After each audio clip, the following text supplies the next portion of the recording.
Página de abertura. Do livro Caminho, Verdade e Vida, psicografado por Francisco Cândido Xavier, pelo Espírito Emmanuel. Título da mensagem: A cada um. Levanta-te direito sobre os teus pés. Paulo, Atos 14:10.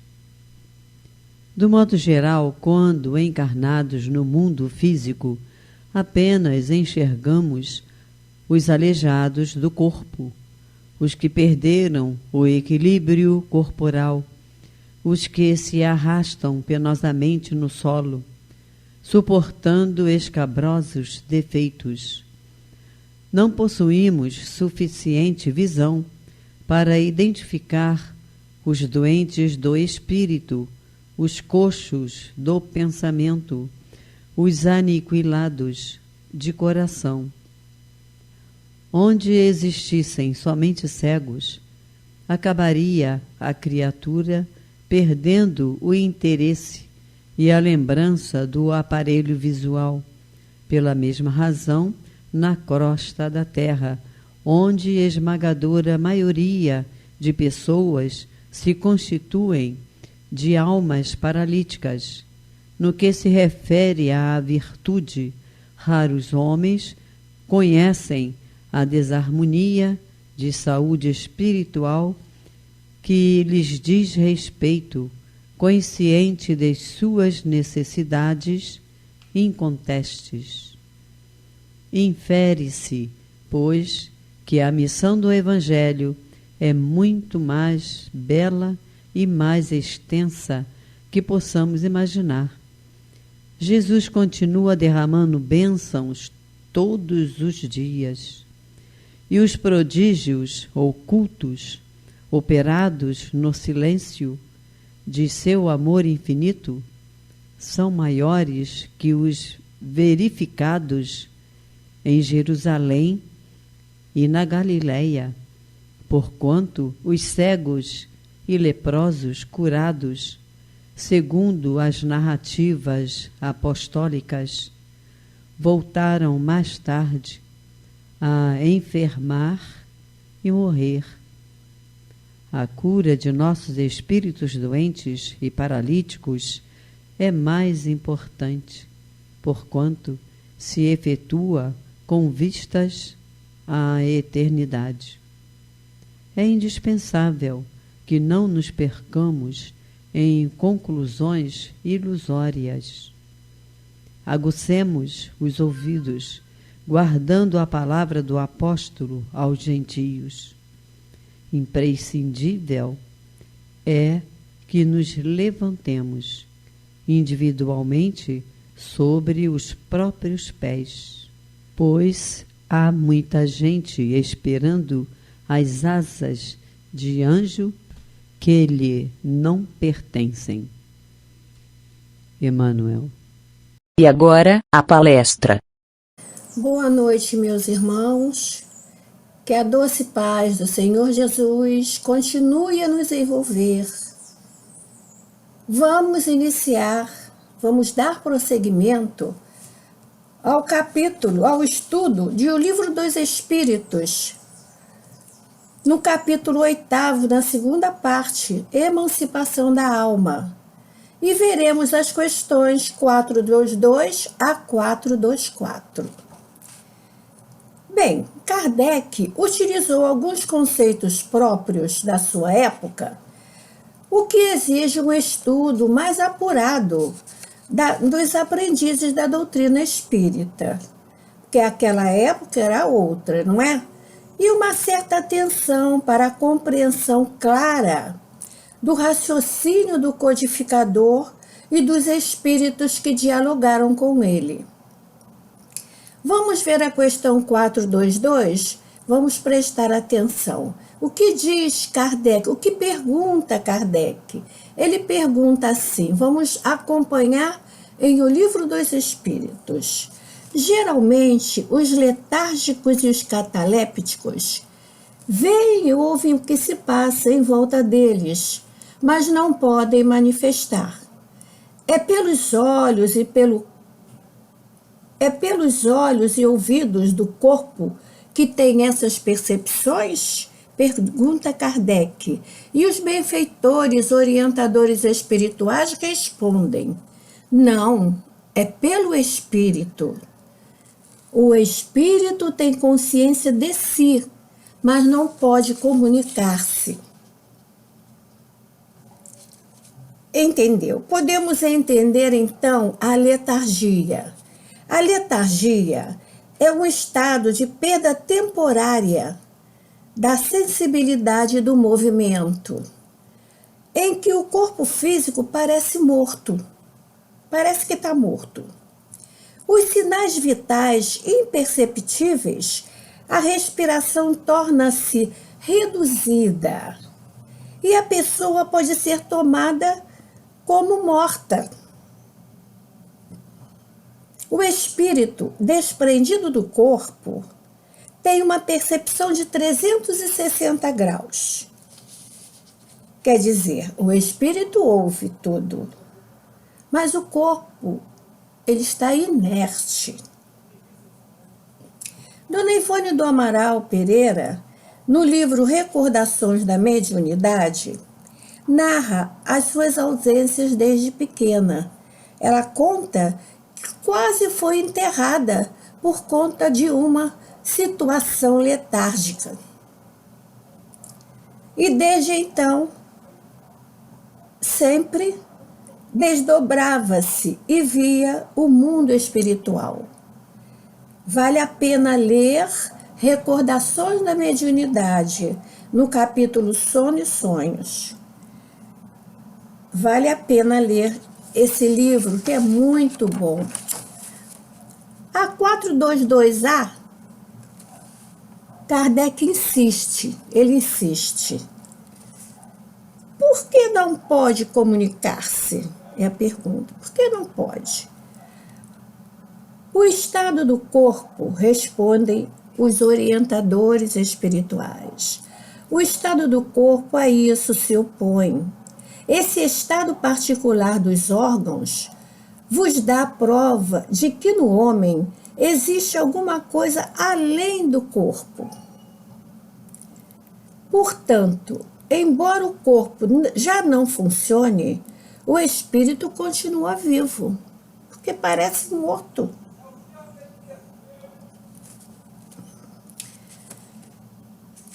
O espírito, então, ele continua a circular como deseja, vai aonde quiser, e enquanto o corpo está ali inerte, é na letargia.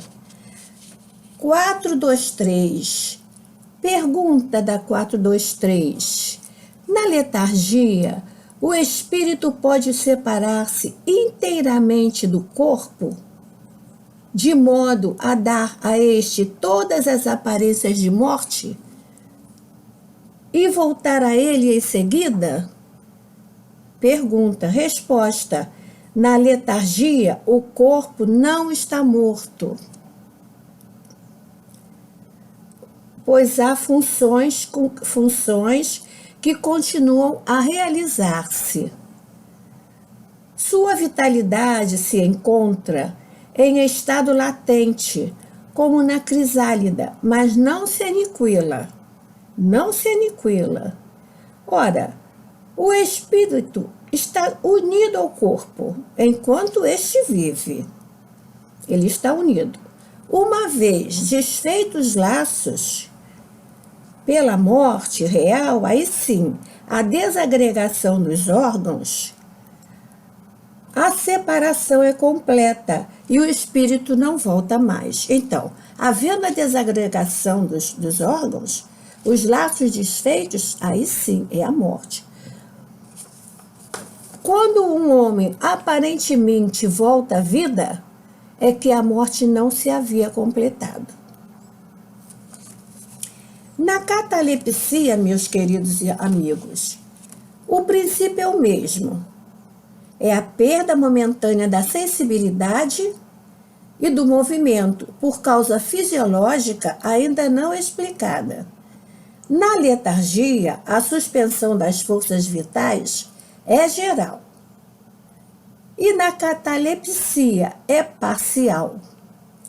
O perispírito fica ligado ao corpo físico por pontos mínimos. Eu, particularmente, assisti por 2 vezes uma situação dessas, em 2 pessoas, 2 mulheres. Realmente é assustador. E a pessoa, a impressão que dá é que está morta. E depois voltou. Muito, muito interessante. Muito impressionante até. Na questão 424, Kardec pergunta assim: por meio de cuidados dispensados a tempo, podem reatar-se laços prestes a se desfazerem? Então a pessoa já está com o pé na cova, como diz o povo, prestes a se desfazer, e ela pode voltar, restituindo-se à vida de um ser que por falta de socorro morreria inapelavelmente? Resposta: sim, sem dúvidas. E todos os dias tem-nos a prova disso. Muitas vezes, em tais casos, o magnetismo constitui poderoso meio de ação, porque restitui ao corpo o fluido vital que lhe falta e que era insuficiente para manter o funcionamento dos órgãos. Meus queridos irmãos, esse assunto é assim muito emocionante, é muito rico, muito emocionante.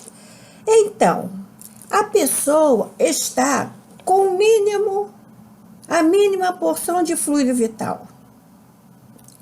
Ao receber a doação de energia, que é uma realidade indispensável nos dias de hoje, ela recupera. Os livros de André Luiz falam muito sobre isso.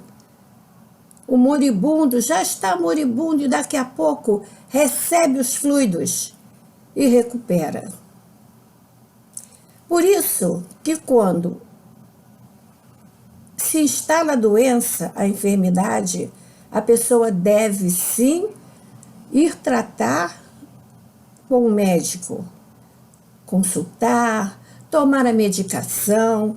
Isso é muito sério e importante. Mas, paralelamente, ela deve sim fazer um tratamento de passes, de água fluidificada, ouvir o estudo. Vale muito a pena. Os passes magnéticos, a água fluidificada, a doação de sangue, são providências cabíveis para o momento. Podemos lembrar, meus queridos, de Lázaro. Lembram de Lázaro? Amigo de Jesus, suas irmãs Marta e Maria? Então, Lázaro morreu. Pela família, as irmãs, e se desesperaram, Marta e Maria, porque Jesus não estava na cidade, estava em outro local. Mandaram, então, morreu, colocaram Lázaro na gruta, botaram a pedra, morreu. Estavam chorosas, lamentosas, claro, mas mandaram avisar Jesus. Jesus recebeu a notícia. Imediatamente, com a sua magnífica visão, sua potente visão, disse: Lázaro não está morto. E resolveu voltar para a cidade e encontrar Marta e Maria.